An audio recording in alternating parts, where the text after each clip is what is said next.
News, the People's Channel, Britain's news channel.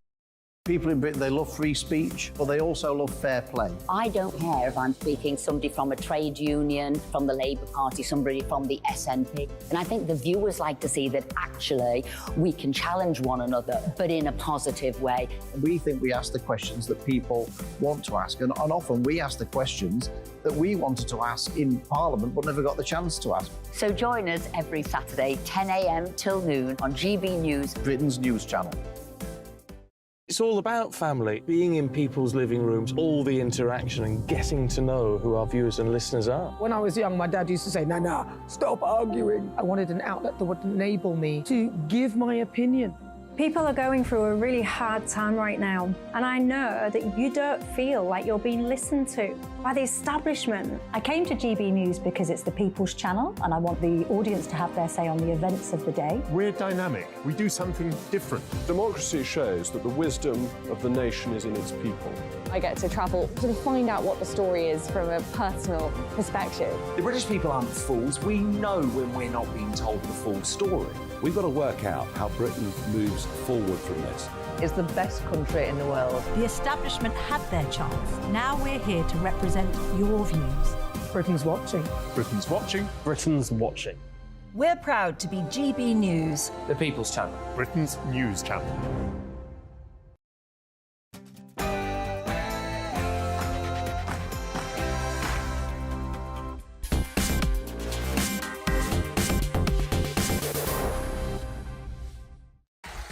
Thursday night, and this is Farage at Large, live from Bury. Please welcome your host, Nigel Farage. Well, we're here in Bury, Greater Manchester, with a very enthusiastic audience. It's going to be a great show. A lot to talk about with Coots. I'm going to be joined by some great guests. I'll be joined by the local Conservative Member of Parliament, James Daly. I'll be joined by John Raftery, one of the men that helped save Bury Football Club. And joining me, the Talking Pints, is going to be big Ron Atkinson. But before all of that, let's get the news with Tatiana Sanchez.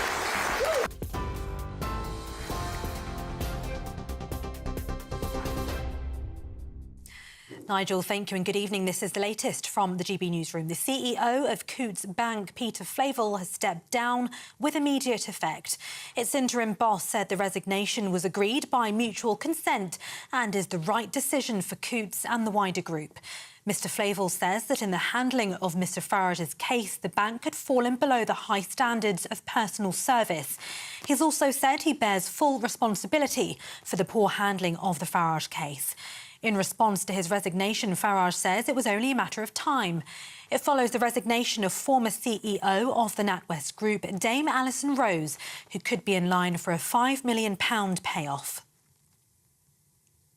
British gas owner Centrica has revealed that earnings at its gas and electricity supply arm have soared by 889% to £969 million in the 6 months to June. Shadow Climate Secretary Ed Miliband says the scale of the profits show that the money isn't being reinvested into energy production and is instead being funnelled back to shareholders. But the Prime Minister insists that energy companies' windfall profits are being taxed to support consumers, helping to pay around half of a typical family's energy bill.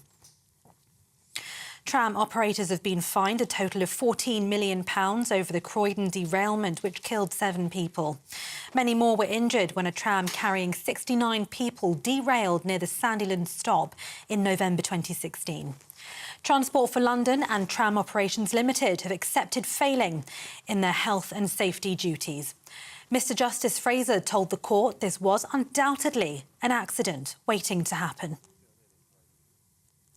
The Home Office's routine housing of unaccompanied child asylum seekers in hotels has been ruled unlawful by a High Court.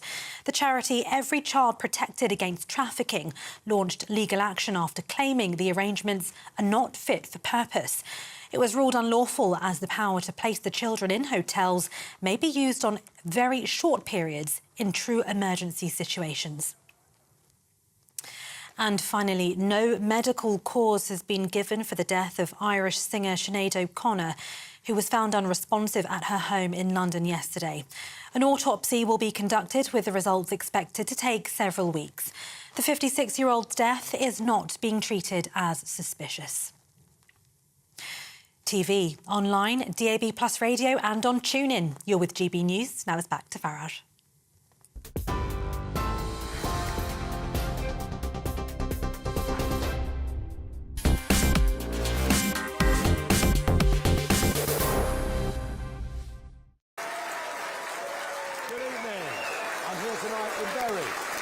To go to Manchester with a live audience and there's a fair bit to talk about. I guess I have to begin tonight by talking about the NatWest Coutts saga. As we know, Dame Alison Rose, stood down yesterday. And this morning, we got the announcement that the Chief Executive Officer of Coutts Bank, one Mr. Peter Flavel, had resigned as well. Another senior bank director gone. But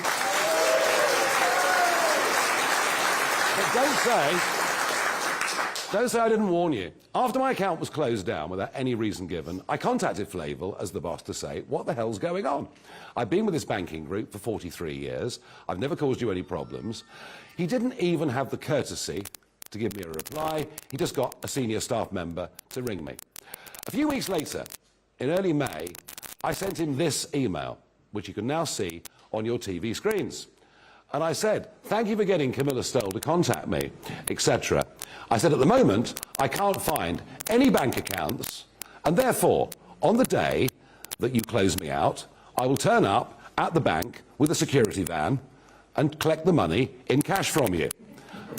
I look forward to meeting you. Now, if that wasn't a warning, that unless we sorted something sensible out, I was going to go public. I don't know what is. And yet, do you know what? He chose to ignore me. Whether he underestimated me, whether, frankly, he's so rich and arrogant, he simply couldn't care less, I don't know. But it strikes me as being right that he has gone. He's treated me as a customer with total and utter contempt. I wonder how many others are in the same category. Tomorrow morning at 7 a.m, we will get the NatWest half-yearly figures. The banks, you know the ones that you, the taxpayer, bailed out when they were in trouble because of their greed and stupidity. The banks last year made £35 billion in profits. They're on course to make even more profit this year. So no doubt we'll see some good figures for NatWest. But then at 9:30, Sir Howard Davis, the chairman of the NatWest Group, will have to face investors. I would reckon there'll be a number of investors not very happy with his performance, not very happy with that astonishing statement that we saw on Tuesday, where they said, yeah, you know what, Alison Rose has broken the most basic principle of banking, but we stand behind her decision, only to reconvene another board meeting 6 hours later and to get rid of her. His job is to ensure the good governance of the bank. I'd be very surprised if he survives tomorrow. But this is broadening out way beyond Coutts and NatWest, because today Barclays Bank put out their figures and they had an investor call, and every single question that was faced with the directors was about debanking and the banking scandal that I'm involved in. This industry is starting to run scared, and you know what? So it should. Rather than just being banks, this illness, this disease has swept through corporate Britain. Woke corporatism. Suddenly, they're all about values. They're all about showing the world what lovely people they are. They're all about telling everybody how inclusive they are, provided, of course, you agree with them. If you don't agree with them, you are excluded, you are abused, you are excommunicated. The press in the last few days is waking up to this. Banking should be about banking, not becoming the moral arbiters for everybody else. But in their haste to get rid of people, and in their desire to close cash out of the system, they have gone around this country and closed down the accounts of tens of thousands of innocent people. None of the big-time international drug money launderers get caught, but men and women all around this country have been horribly and unfairly treated. And I would say this to the banking industry and to the regulator: don't underestimate me. I mean this. We are going to fight and get justice for all of these wrong people.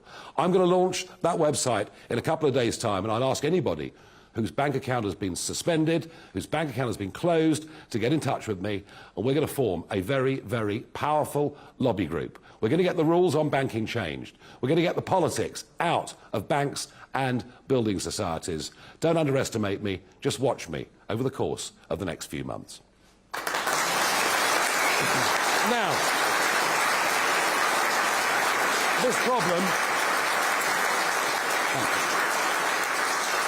this problem has been bubbling away for some time, and an incident took place a few months ago. Just have a look at this on your screens. And this was a tweet that was put out by a Lancashire lad, and his name is Warren Richman, and he got a really rather unpleasant response back. It was all about the badges in the Halifax Building Society having pronouns, probably, knowing most banks, interchangeable pronouns depending on what day of the week that it was. And Warren stood up and said he didn't think very much of this, and they responded by saying, "We strive for inclusion, equality, and quite simply, in doing what's right. If you disagree with our values, you're welcome to close your account." Well, Warren Richman joins me now.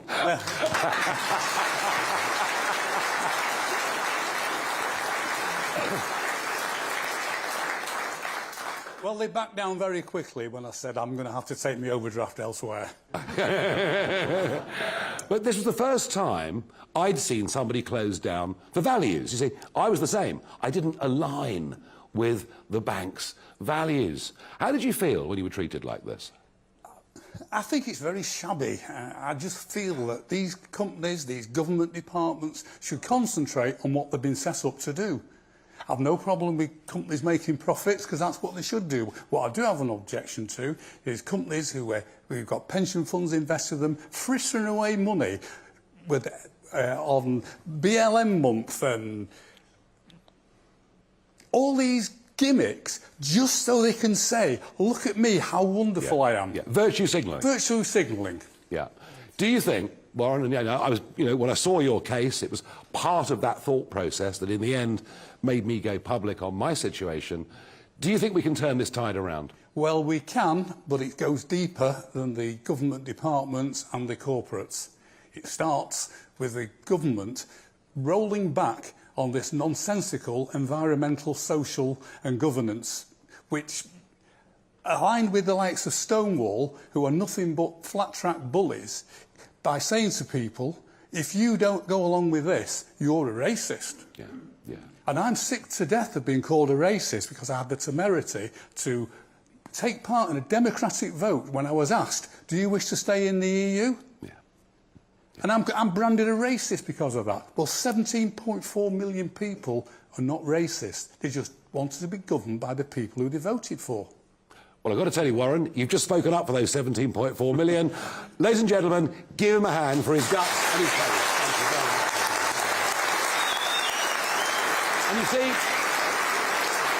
there are, around the country, there are tens of thousands of people like Warren, and they don't want to be bullied by these nasty corporations. Now, we're here in Bury.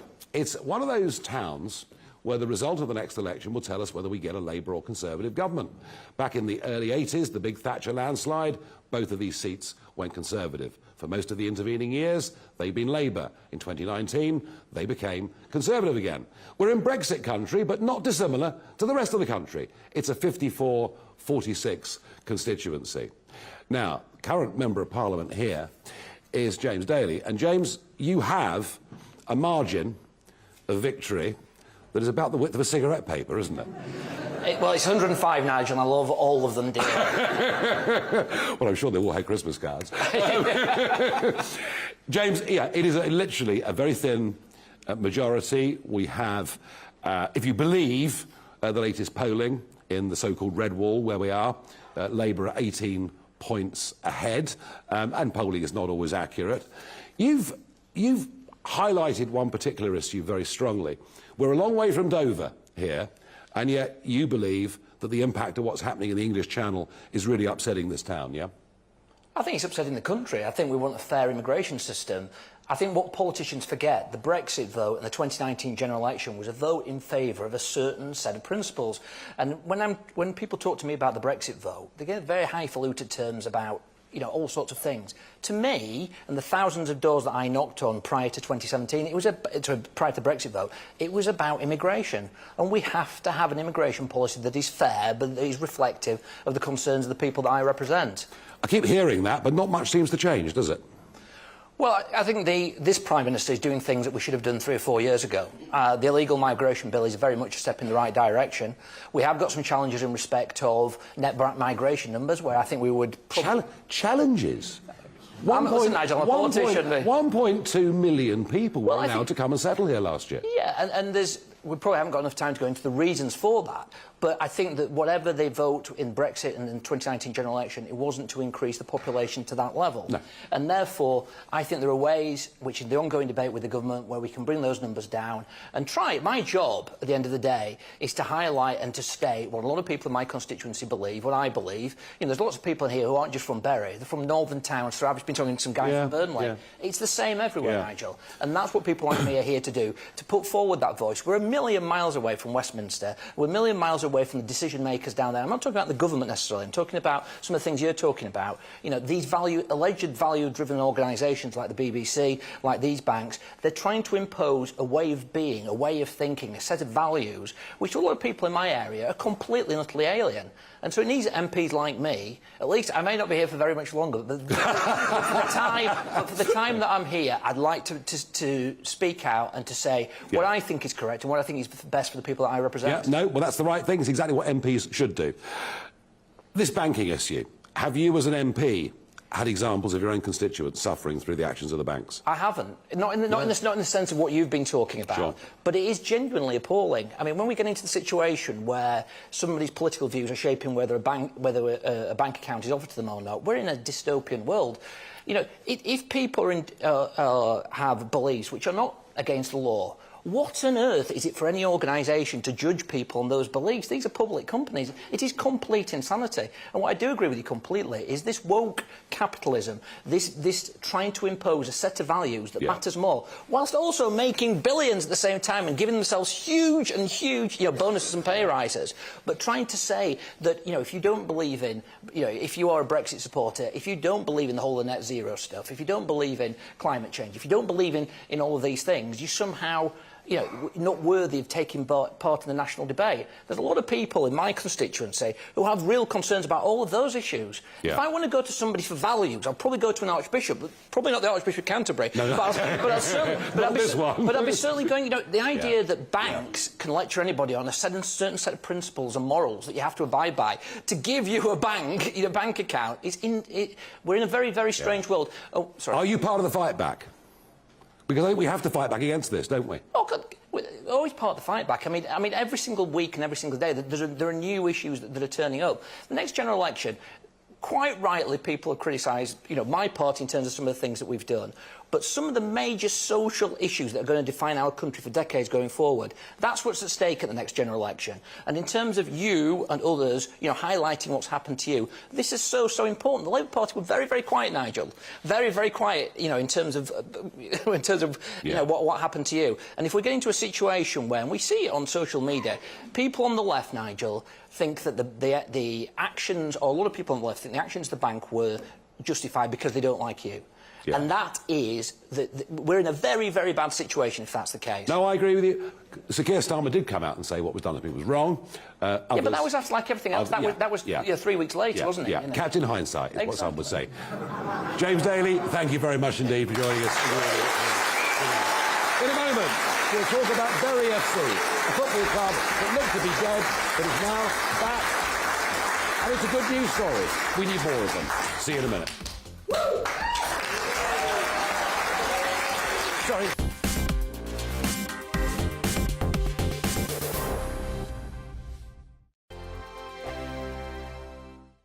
What you get for breakfast is something that, if we do our jobs right, you will wake up to news that you didn't know the night before. It's a conversation. It's not just me and Eamon. We want to get to know you, and we want you to get to know us.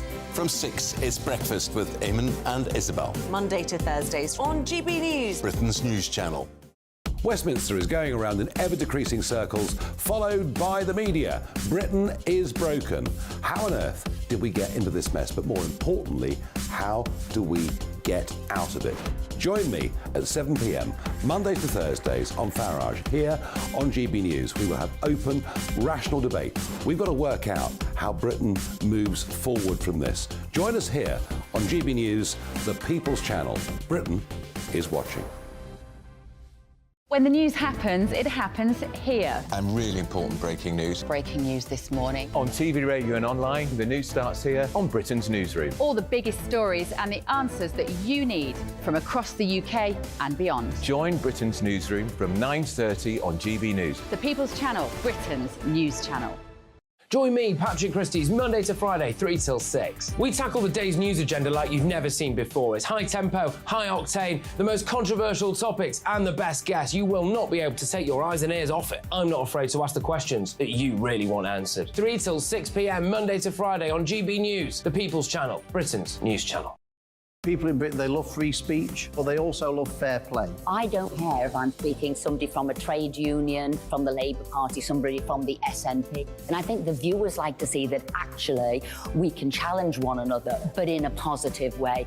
We think we ask the questions that people want to ask, and often we ask the questions that we wanted to ask in Parliament but never got the chance to ask. So join us every Saturday, 10 a.m. till noon on GB News, Britain's news channel.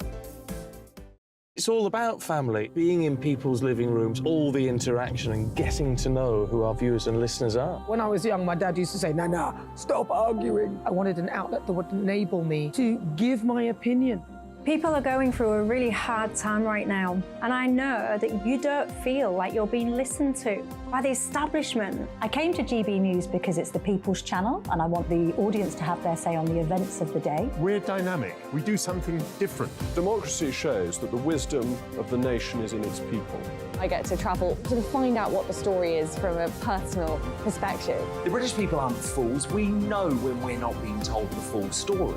We've got to work out how Britain moves forward from this. It's the best country in the world. The establishment had their chance. Now we're here to represent your views. Britain's watching. Britain's watching. Britain's watching. We're proud to be GB News, The People's Channel. Britain's news channel.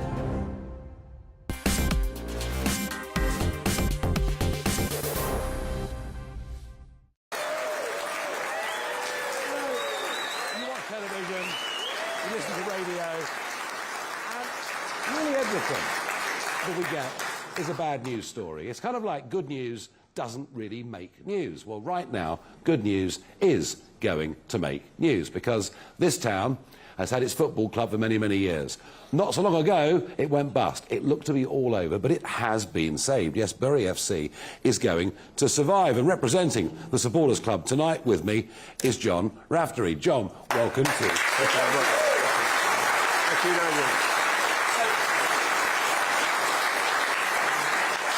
First things first. Yes. Bury are known as the Shakers. Yes. It's a most unusual name for a football team. Oh, no, it's Shakers. We always pride ourselves on being the small club, if you like. You know, and our chairman, I don't know, 100 or so years ago, we played the big boys, and he shouted out from the line, "Shake 'em up, Shakers. We can do it." And we've been fighting for the small clubs all the time. Good. And that's how we get our... Well, I'm fighting for the small people against the big banks at the moment. We have a lot in common, we've got something in common on that one. So the club have been around a long time. Very important part, of course, as with all these communities. It really matters, doesn't it? Of course. You know, it was an absolute travesty, through no fault of the supporters, when our club, since inaugurated in 1885, all that history, the ground of Gig Lane, all that history, people going, families, meeting, all throughout generations, many generations, all gone. Yeah, and of course, this town, I mean, maybe not the football club itself that ever quite reached the top, but this town itself, a hotbed of producing international footballers. Without a doubt, yeah, without a doubt. You know, Colin Bell, Gary Neville, of course, you know, Phil Neville, you know, famous within there. You know, it's just full of them.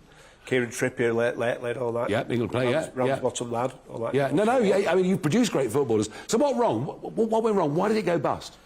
Rogue owners, right? No governments from the English Football League. You know, we knew something was going on. Everybody knew in football within there, but it just let it happen. You know, they just came to a collision one day, you know, and basically, us as supporters had no choice on that. These remote people, right, let the small club, the town of Bury, down and just kicked us out of the league. How did you save it? We saved it by a couple of things. We had a split, if you like, fan base, right, very quickly on that. About a third of our supporters joined their own AFC, right, and, you know, another group, James Daly was instrumental in this, in buying the ground back with the government support within there. So the government, about a year ago. The government actually helped. Absolutely, yes. That's a good news story. That is a good news story. So here we are now, 1 year after purchasing Gig Lane again, and in less than 36 hours, we're playing the football back at Gig Lane again. And selling tickets? It's selling tickets, that's mad. I've been there today, actually taking pride in people coming down paying cash. Right. Don't tell them about that. Paying cash but the older generation are not, you know, internet related and things like that. You know, so they want the help within there, and it's great. It's a great news story. They're actually emotional, tears in their eyes. You know, look at a quick trip round Gig Lane, and everybody's welcome. You know, down there. It's going to be. I think it's going to be a sellout on Saturday, and it's great for the town. And we actually, for the local economy as well, it's fantastic. And we're going to play Prestwich Hayes local and Ramsbottom United, right? And all the people will there. The local trade will do really well. Well, John, I want to say well done to you, well done to the government for once for helping, and well done to the town of Bury. You've saved your football club, and it is a really good news story. Congratulations. Thank you. That's a great story. OK, in a minute, I have 5 members of the audience, and they're all sitting here, and in a moment, they're going to start to fire some questions at me. It is the Farage round, coming up after the break. Well done. The Live Desk with me, Mark Longhurst. And me, Pip Thompson. It's here Monday to Friday on GB News. From midday, we'll bring you the news as it breaks, whenever it's happening and wherever it's happening, from across the UK and around the world. Refreshing, feisty, but with a bit of fun too. If it matters to you, we'll have it covered on TV, radio and online. Join the Live Desk on GB News, the People's Channel, Britain's news channel. So Jubes and Kerr, we tackle the issues of the day with real robust debate, both sides of the fence, battling it out with me in the middle with my forthright opinions and views. And often really interesting things happen because you start with a position and then by the end of the debate you find actually, well, I might not have thought about that one. What we need in this country is 2 new political parties. You should maybe think about doing a 2024 calendar. I'm Michelle Dewberry and I'm keeping you company right through until 7 o'clock this evening. GB News, the People's Channel, Britain's watching. Monday to Thursday, 9 p.m. till 11 p.m. Join me, Dan Wootton. I'll bring you the sharpest takes and hottest debates. Do you not believe in prisons? I don't believe in prisons. I'm completely stunned. I guarantee you there'll be no spin, no bias, no censorship. I actually was personally quite offended by it. And no reason to go to bed. So I guess they've always been quite woke. That's Dan Wootton tonight on TV, radio and online. Monday to Thursday from 9 p.m. till 11 p.m. on GB News. The People's Channel, Britain's news channel. In a world of dull and predictable radio and TV shows. Oh, hi. On Mark Dolan tonight, we've got big guests. We drill into the big stories of the day. The show adds up to a brilliant listening and viewing experience. Mark Dolan Tonight is the most entertaining current affairs show ever, and that's a fact. That's Mark Dolan Tonight, Friday, Saturday and Sunday from 9. Only on GB News, Britain's news channel.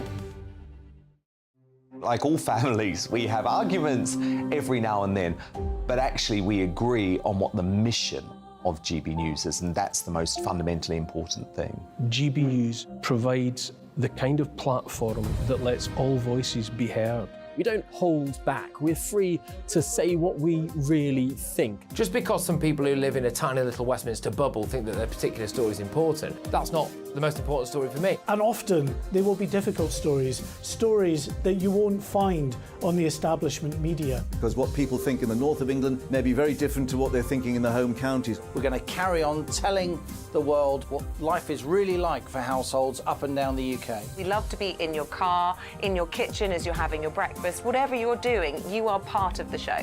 If it matters to you, it matters to us. Britain's watching. Britain's watching. Britain's watching. We're proud to be GB News, the People's Channel, Britain's news channel.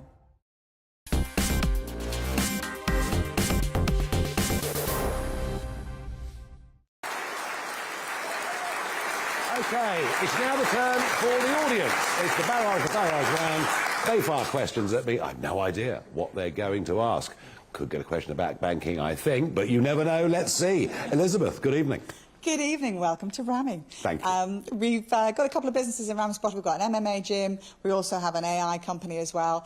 And yesterday we took the decision to close down our NatWest accounts. Did you? In solidarity.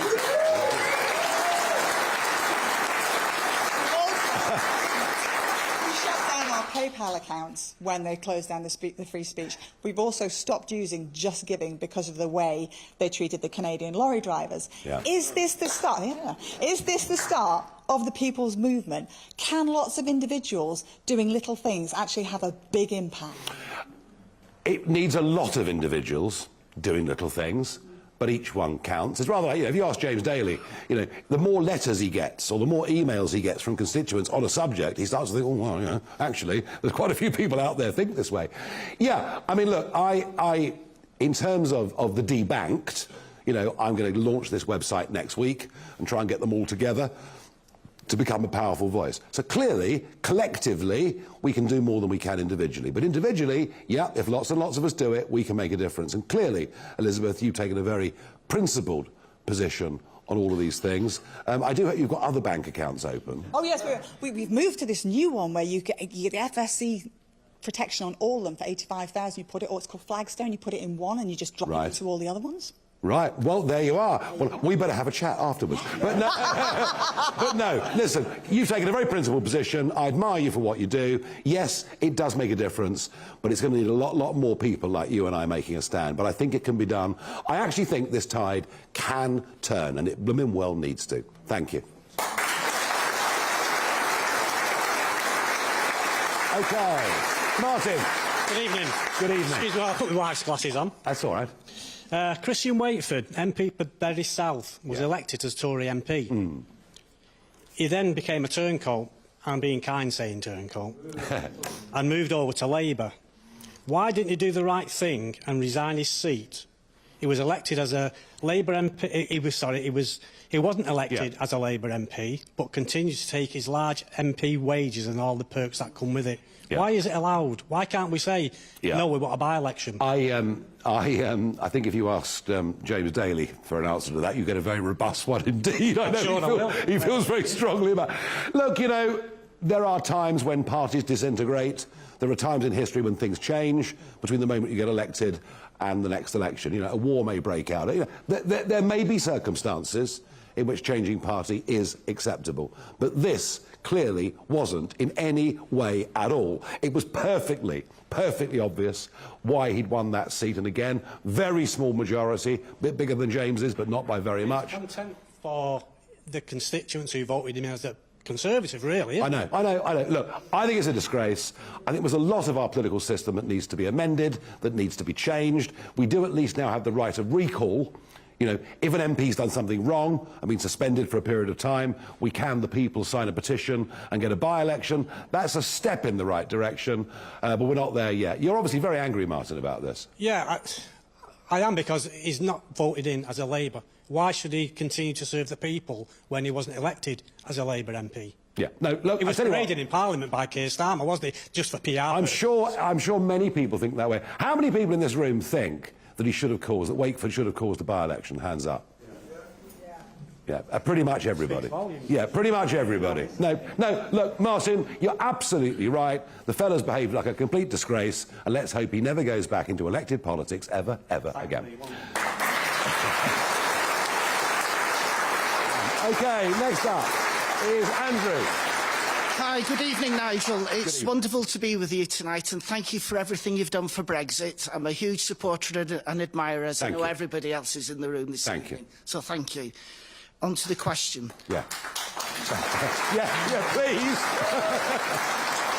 If banks are so concerned with inclusion and diversity, do you think they might be better ensuring that all customers can access their services by considering not closing branches, so customers can access banks relatively near to where they live and who do not have access or want to use internet banking and apps, rather than snooping on their political views and deciding what is politically acceptable?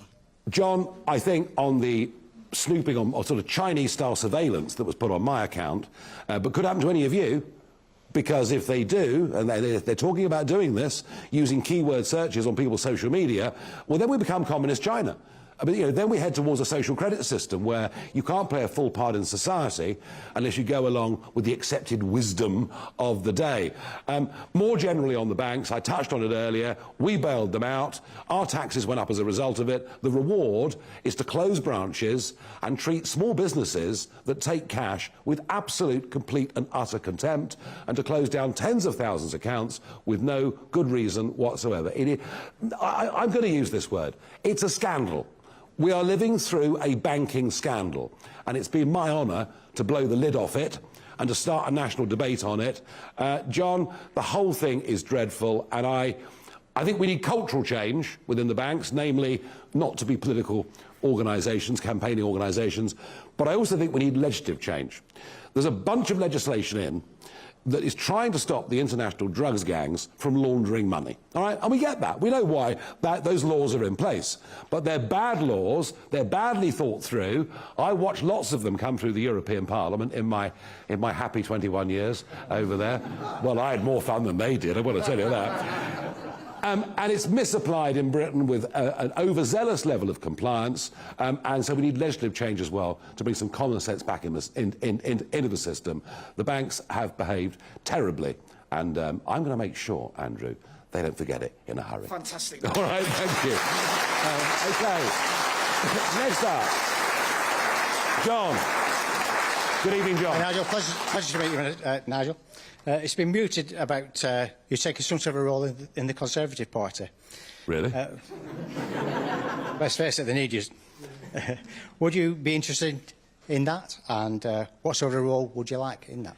The Conservative Party will never touch me. They'll never have me, even though I've done them a huge amount of good over the course of the last decade. Yeah, at times they were scared of me, but actually in the end, a lot of people who voted Conservative in 2019, a huge number, had voted UKIP or Brexit Party prior to that. And some of those were Labour people who've been, their families have been Labour since 1918.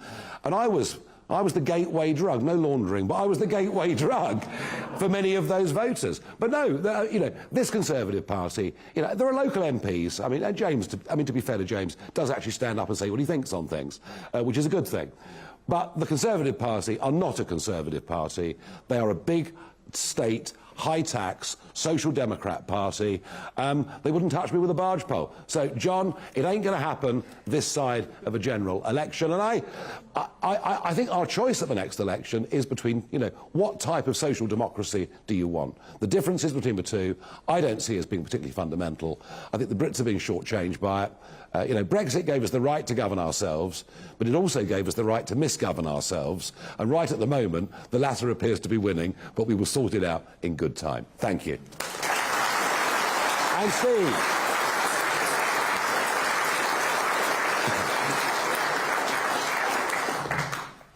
Steve. Hi, Nigel. Thanks for making the effort to come all the way to Berwick. You've obviously got a lot on at the moment. Really appreciate that, as all the gang do. Thank you. I'd just like to say you beat cancer. Yeah.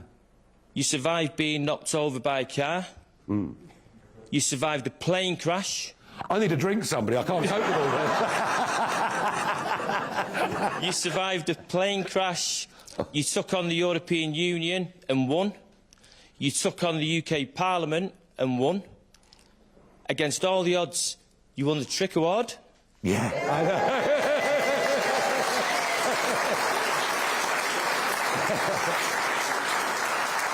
Now you're taking on the banks. Yeah. And you're going to beat them? Yes. You're going to make change? Yes. For everybody? Yes. No, I really believe we can. Yeah. We all do, without a doubt. You are the people's champion. Yeah.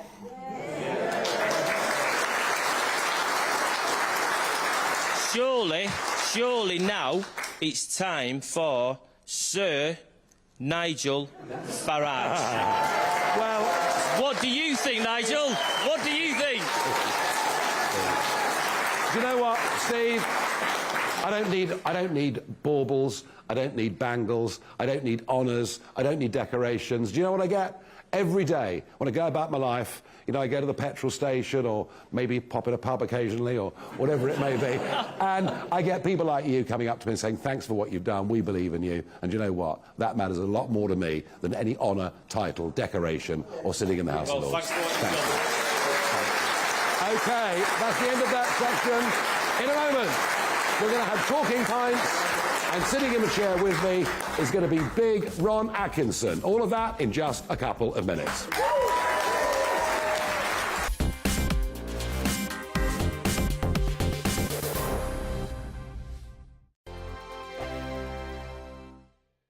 Monday to Thursday nights on GB News. At 6, it's Dubes & Co. 7 o'clock, Farage. At 8, join Jacob Rees-Mogg. And at 9, Dan Wootton Tonight, followed by headliners on TV, radio and online. This is GB News. Now then, Lee Anderson here. Join me on GB News on my new show, The Real World, every Friday at 7 p.m, where real people get to meet those in power and hold them to account. Every week, we'll be hearing your views from up and down the country in the real world. Join me at 7 on GB News, Britain's news channel. Join me, Camilla Tominey, on Sunday mornings from 9:30, taking the politicians to task and breaking out of SW1 to see how their decisions are affecting you across the UK. Bursting the Westminster bubble every Sunday morning, only on GB News, the People's Channel. Britain's watching.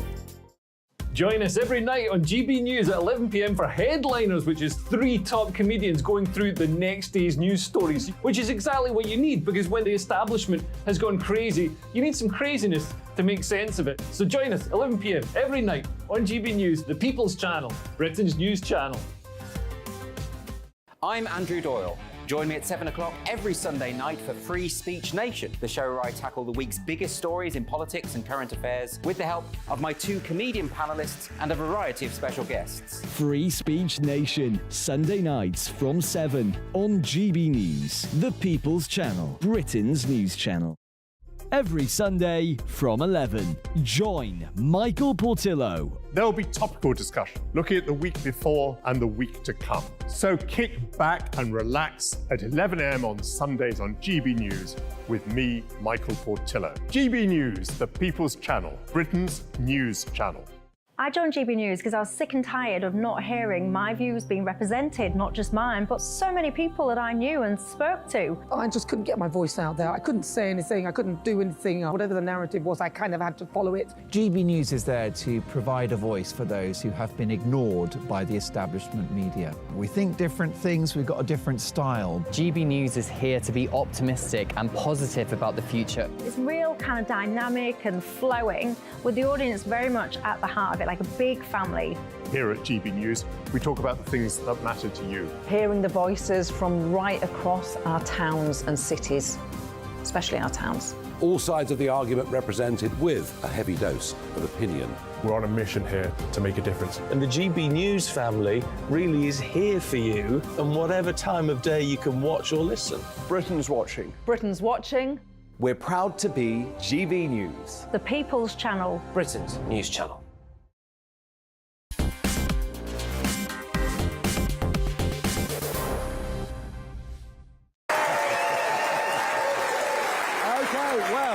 Here we are in Bury, and I'm joined on Talking Pints by big Ron Atkinson. Ron, welcome to the programme.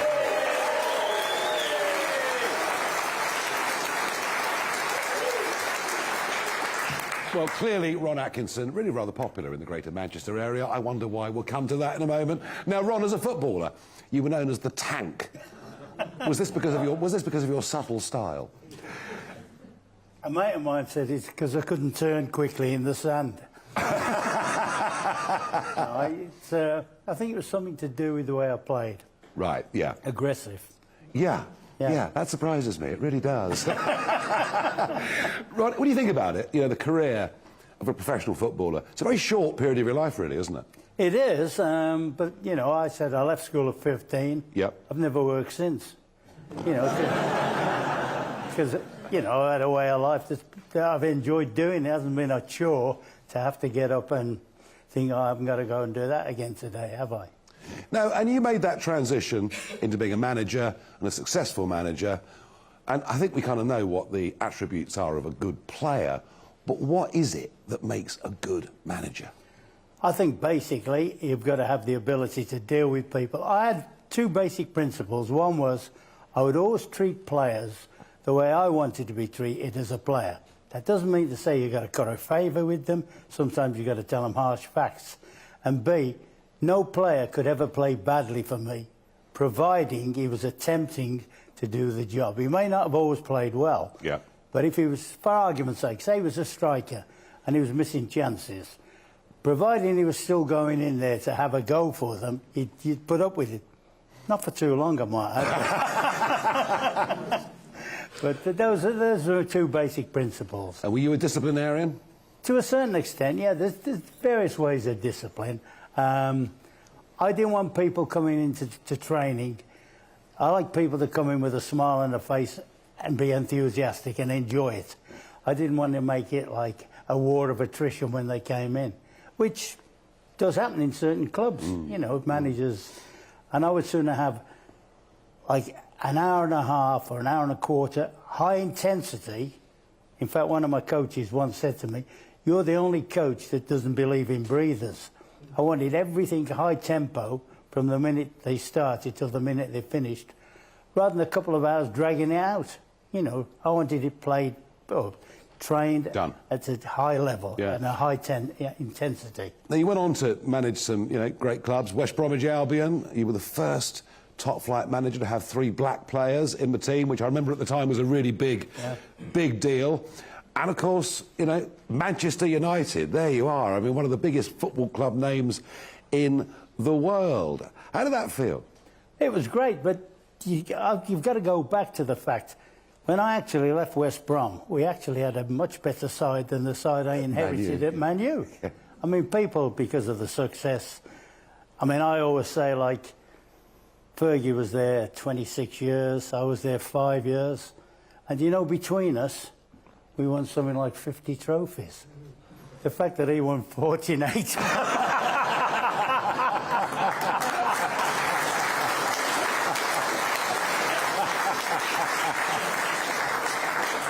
But you do yourself down, because you did have FA Cup glory with Manchester United. You did finish high up in the league. I mean, you didn't have a bad run there, did you? Well, when I went there, I mean, I think from the year where they won the European Cup in '68, and I think they'd only qualified for Europe about 3 times in that period. Now, at West Brom, we qualified every year. Yeah. And when I went there, I said to the chairman, Martin Edwards, I said, look, we've got to become a European club again. And we did that every year. We were never at the top 4. So in that respect, we were all right. What we didn't do, I'd only been there 3 months, and somebody said, you know, we've not won the title for 15 years. I said, I've only been here 3 months. But the pressure's real, isn't it? Yeah, that was the thing they always brought up, you know, the thing about winning the title. And people say to me, well, what was the reason? Why didn't you win this? Because we had a good enough team to win it. Two words summed it up: Ian Rush. Because if we'd have had Ian Rush, we'd have won it every year. Yeah, and Liverpool. Liverpool were pretty good at the time, weren't they? Yeah. You know, you did win, what, 5 major trophies, managing different clubs. You had a great managerial career. But when you look at football now, and you look, in fact, sport in general, the Saudis do have really quite a lot of money. They've effectively bought World Golf. I'm not quite sure what the fallout is going to be between the PGA Tour and the LIV. But now paying, I mean, you know, transfer money for clubs that are just, I mean, you just can't even believe what the numbers are. Now, Trevor Francis, of course, was the first £1 million footballer, wasn't he? Yeah. And a good friend of yours? Yeah, in fact, we go back. I actually marked him on his full debut. Right. He was a kid of 16. And because I used to say to Trevor a lot, you hardly had a kick. In fact, you only had one kick. It was the equaliser. Like and then, ironically enough, I was his last manager. I signed him at Sheffield Wednesday to come and do like a cameo role for us. And obviously, it was a shock this week when we heard what had happened. Yeah. But he'll be remembered very fondly. He'll be remembered particularly well at Forest because of the European goal he scored, the winner. But in Birmingham, he's probably rated the greatest ever player they've ever had. Yeah, no, great player. Yeah. As I say, you know, a sad early demise, a £1 million player, but now the Saudis, I mean, are the Saudis going to ruin football? I don't know. I really don't know. I think it depends how competitive they get in their league. I mean, it's like when the American League first started in probably the 60s, 70s. A lot of older players went out there as the last payday. Yeah. Now, they may well do that. I mean, people are criticising Jordan Henderson today because he's gone out there and he's earning 700 grand a week. Yeah. So he must be a mug to You take ate that. it too early, weren't you? No, I wouldn't take a cut for anybody. No, but you look at that and think, well, just...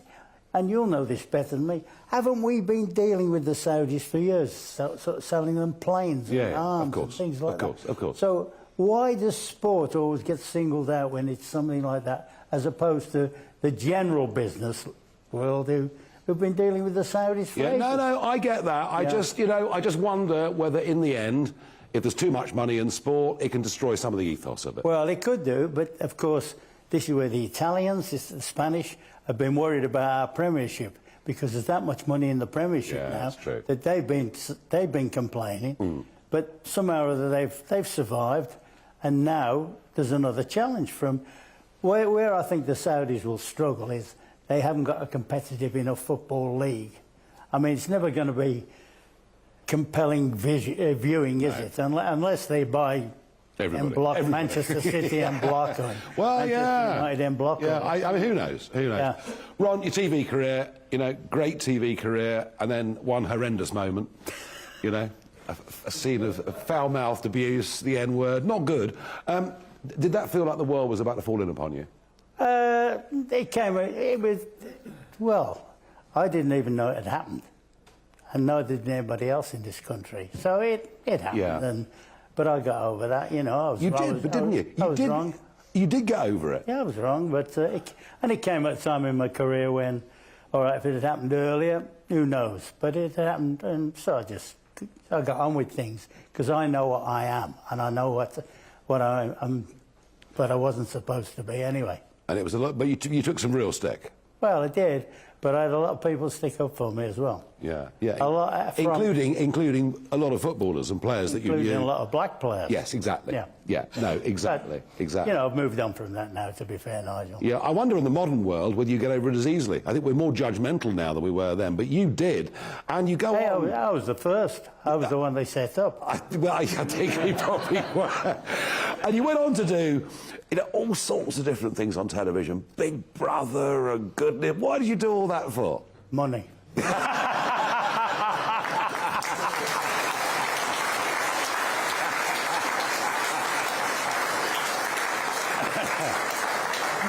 You see, the point is, you get them on talking pies, you give them a drink, and they really will tell you the truth. No, you did all those things, but you're still. And I also made up my mind I'd be the most. I'm considered arguably or easily the most boring person they've ever had on it because I made up my mind I'm going to get out as quick as I can. And you did. I did. And you did. And Emma Will said she'd never seen anybody so happy to get out. Yeah, I must admit, I've been offered it a few times, and thus far I have managed to resist. Ron, you're still active, you're still busy, you're still getting involved with football, with punditry, with all sorts of different things. You're sort of person that's never really going to retire, are you? Why? Yeah. In all fairness, and retire from what? Because, like I said, it's never been work. it's just been a great way of life, you know. What I do, I play a lot of golf. Yep. Well, I call it golf. And they keep saying, why don't you go and play with the seniors? Because my golfing group are all young lads, younger lads, like, you know. I say, I ain't going to play with all them. They'll be moaning about their hips and all about that. Yeah. Well, Ron, you are, I have to say, pretty irrepressible. You've had an amazing career. You've made an impact on a very large number of people in this country, and it's been an absolute pleasure to have you with a live audience here in Bury this evening. Thank you. Cheers. Very good. Now, to sing us out of this programme, we've got Bell and Sperling. And events have moved so quick this week, Bell and Sperling have rewritten this several times. Take it away, guys. We've had a resignation from the CEO, but it's really not enough. The board have got to go. They knew it was Addison Rose, and now everybody knows who let the leak out. Who? You let the leak out. You. We bailed them out in the financial crash. Now they want to stop us using our cash. You'd think they would thank us, but instead they just blank us. You're all a load of bankers. Hey, hey, hey, 'cause Nigel says just how it is. It's time to find out, 'cause Nigel says just as it is. Then we'll know what it's all about, 'cause Nigel's always on the ball. Nigel says. How can that be ethical? How can that be legal? Nigel says. This is a massive national scandal. Nigel says. Well, I'm blooming well going to find out the truth. He's Nigel Farage.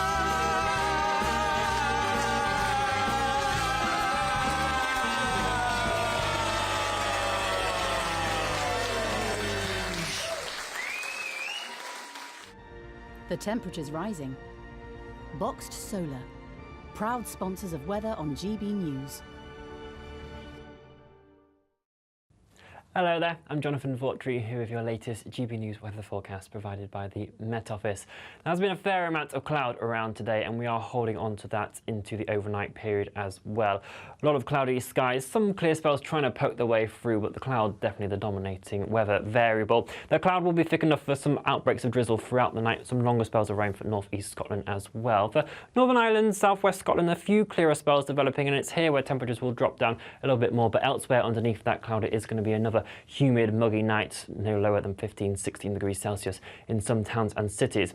But it's this fresher air that's filtering in from the southwest that will also steadily progress its way eastwards throughout the day, and that's going to allow the cloud to break up a lot more compared to what we saw throughout today. So more in the way of those brighter and sunnier spells developing. Still a scattering of showers, generally on the lighter side, most persistent for parts of Northern Ireland. Temperatures in those sunnier spots between 20 and 24 degrees Celsius. Into the weekends, though, our attention turns to this area of low pressure that's going to be slowly pushing its way in from the north.